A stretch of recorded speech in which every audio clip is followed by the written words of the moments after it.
Hello friends, അസ്സലാമു അലൈക്കും. Welcome to മസിയാമിസ് വ്ലോഗ്. എപ്പോഴും വെക്കുന്നതിൽ നിന്ന് വ്യത്യസ്തമായി എങ്ങനെ ഒരു മീൻകറി വെക്കാം എന്നാണ് കാണിക്കുന്നത്. ഇതിന് വേണ്ട ഇൻഗ്രീഡിയൻസ് എന്തൊക്കെയാണെന്ന് നോക്കാം. ഒരു സവാള ഫൈനായിട്ട് ചോപ്പ് ചെയ്തത്, ഒരു തക്കാളി ഫൈനായിട്ട് ചോപ്പ് ചെയ്തത്, ഒരു പീസ് ഇഞ്ചി ഫൈനായിട്ട് ചോപ്പ് ചെയ്തത്, 4 പീസ് ഗാർലിക് ഫൈനായിട്ട് ചോപ്പ് ചെയ്തെടുക്കാം, കുറച്ച് കറി ലീവ്സ്. ഇനി മസാല പ്രിപ്പയർ ചെയ്യുന്നതിന് വേണ്ടി ഒരു പാൻ അടുപ്പിൽ വെച്ച് ചൂടാക്കുക. പാൻ ചൂടായി കഴിഞ്ഞാൽ 2 ടേബിൾ സ്പൂൺ കോക്കനട്ട് ഓയിൽ നമുക്ക് ചേർത്ത് കൊടുക്കാം.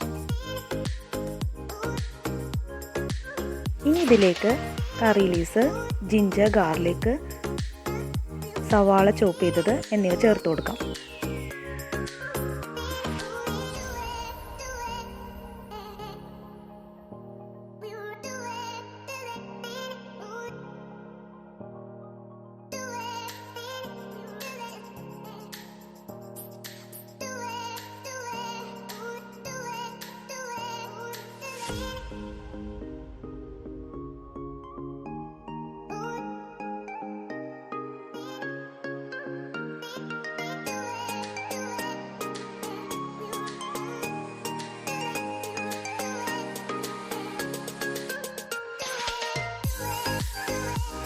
സവാള നന്നായി വാടി വരുമ്പോഴേക്കും നമുക്കിതിനാവശ്യമായ ഉപ്പ് ചേർത്ത് കൊടുക്കാം.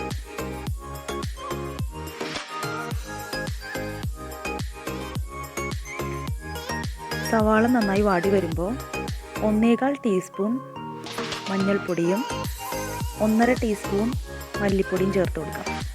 ഇനി ഇതിലേക്ക് 1/2 ടേബിൾ സ്പൂണോളം റെഡ് ചില്ലി പൗഡറും ചേർത്ത് കൊടുക്കാം.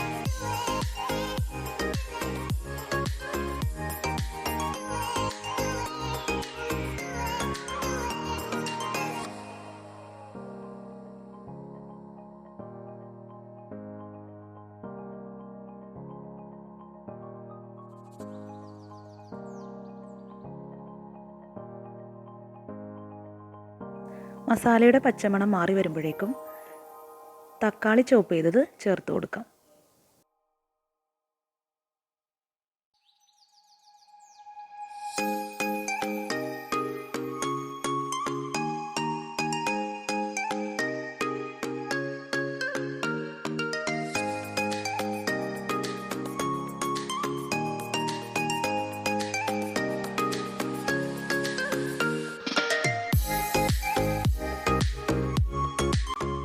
തക്കാളി നന്നായി ഉടഞ്ഞു വരുമ്പോൾ നമുക്ക് ഫ്ലെയിം ഓഫ് ചെയ്യാം.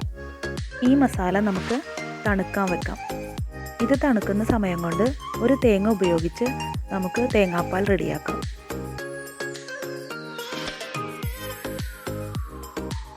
ഇപ്പോൾ ഈ മസാല നന്നായിട്ട് തണുത്തിട്ടുണ്ട്. ഇനി നമുക്കിതൊരു പേസ്റ്റ് ആക്കി എടുക്കാം.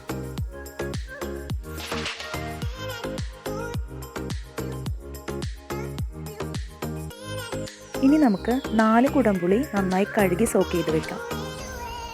600 ഗ്രാം സീബാസ് ആണ് ക്ലീൻ ചെയ്ത് സ്ലൈസ് ചെയ്തെടുത്തിരിക്കുന്നത്. ദശ കട്ടിയുള്ള ഏത് മീൻ വേണമെങ്കിലും യൂസ് ചെയ്യാവുന്നതാണ്. ഇനി ഒരു മൺചട്ടി ചൂടാക്കുക.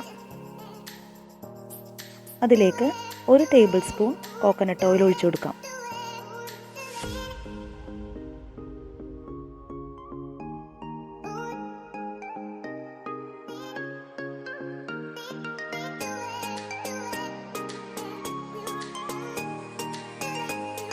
ഇതിലേക്ക് കുറച്ച് കറി ലീവ്സും 2 പച്ചമുളക് നെടുകെ പിളർന്നതും ചേർത്ത് കൊടുക്കാം.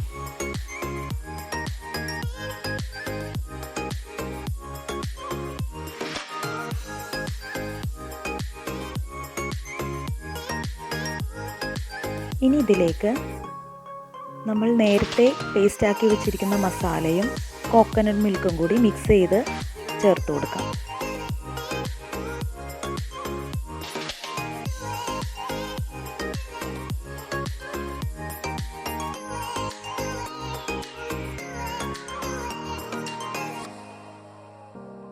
ഈ സമയത്ത് നമുക്ക് ഉപ്പൊന്ന് ചെക്ക് ചെയ്യാം.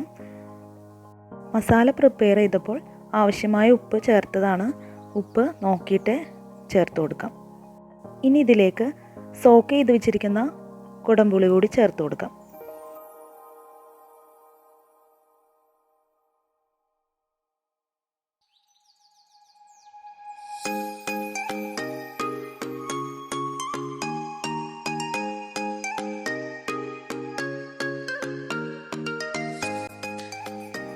ഇനി നമുക്കിത് ബോയിൽ ആകുന്നത് വരെ വെയിറ്റ് ചെയ്യാം.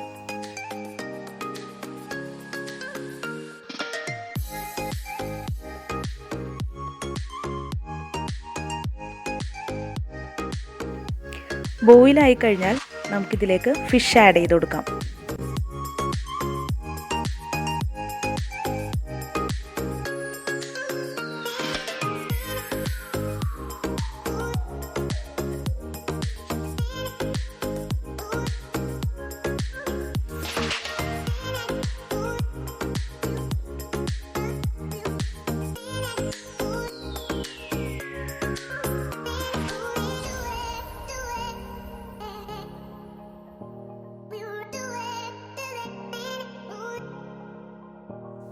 ഫിഷ് ആഡ് ചെയ്ത ശേഷം നന്നായി ബോയിലായി കഴിഞ്ഞാൽ നമുക്ക് ലോ ഫ്ലെയിമിലിട്ട് കുക്ക് ചെയ്തെടുക്കാം.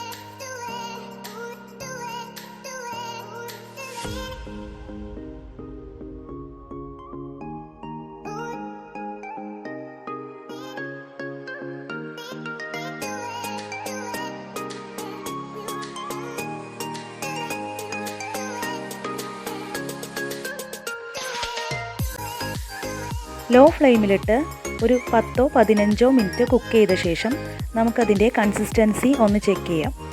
കൺസിസ്റ്റൻസി ഓക്കെ ആയാൽ നമുക്ക് ഫ്ലെയിം ഓഫ് ചെയ്യാം. ഇനി ആവി പുറത്തു പോകുന്ന രീതിയിൽ ഒന്ന് മൂടി വയ്ക്കാം. ഇങ്ങനെ ഒരു 1 അവർ വയ്ക്കുക. ആഫ്റ്റർ 1 അവർ കണ്ടോ, നന്നായി കുറുകിയ കറി റെഡിയായി കഴിഞ്ഞു.